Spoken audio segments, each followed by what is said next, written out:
We're creating a beautiful design on dot grid paper today. Now, as you can see, I've already put a lot of pencil dots on this page, and I wanted to talk about where this design came from. You don't have to always create original designs. There are plenty of graphically oriented arts and crafts that have been around for hundreds of years and have many traditional copyright-free designs that you can use, and I sometimes grab those from quilting, from knitting, crochet, weaving, lace making, all sorts of age-old crafts that you can find, designs that are just traditional designs that have been used for years and years and are in the public domain. So this particular one is a weaving design, and I actually put my dots in the white space for this design because I wanted to kind of do it in an inverse fashion. And it was actually really kind of relaxing to put all those dots on the page. And I had to be careful when I picked the color that I was going to use that it was fairly opaque. I really didn't want to have to go back and erase all those little pencil dots. So here you can see I'm just relaxing and coloring. This is just coloring over all of the little dot grid squares that had dots on them. And then I couldn't decide. I wanted to do something in the white space, and I played around with doing something within each design, but instead decided to build an entire flower garden in the white space. And as I was drawing it made me think of some sort of structural element. Sometimes you can find kind of sculptured brick walls or other kind of dividers that are semi-private but have little holes to peek through. And that's what the red made me think of, that I was peeking through to a garden behind the wall.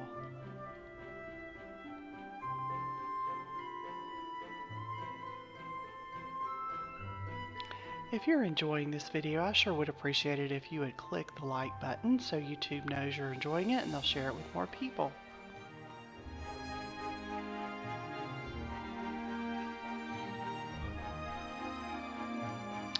This took a good bit of time to fill in this whole design with a flower garden. It was interesting how my mind shifted as I went.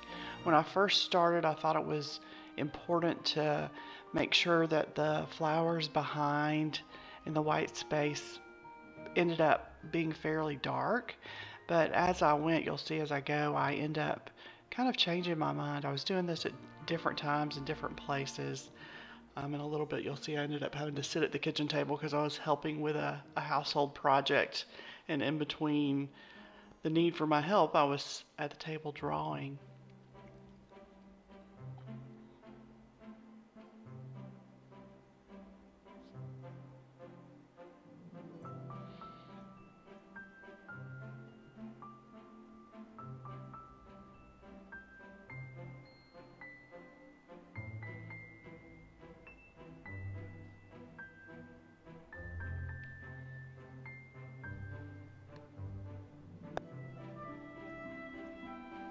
So I've got all of the spaces filled in with the outline of the flowers, and now I'm just going in and adding a few details. In some cases, leaving the flowers completely untouched and letting them stand out as a white flower. And in other cases, I'm adding some line work.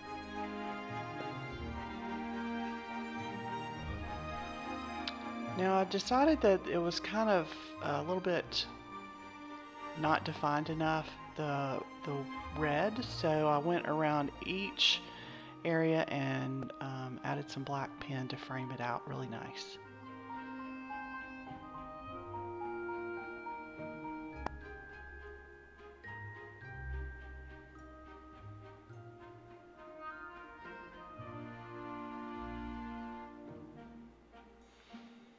Now, while I wasn't sure part of the way through if this was going to turn out okay, I really do like the end result. I think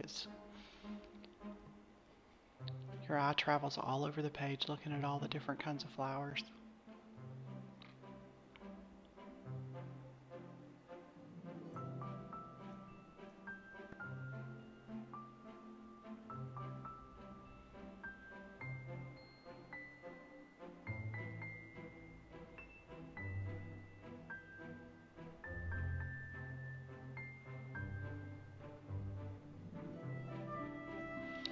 Now YouTube's going to give you a couple of options here. There's going to be a video on the left and a playlist on the right. I think you would enjoy either one of those. I hope you'll choose one. And thank you so much for joining me today.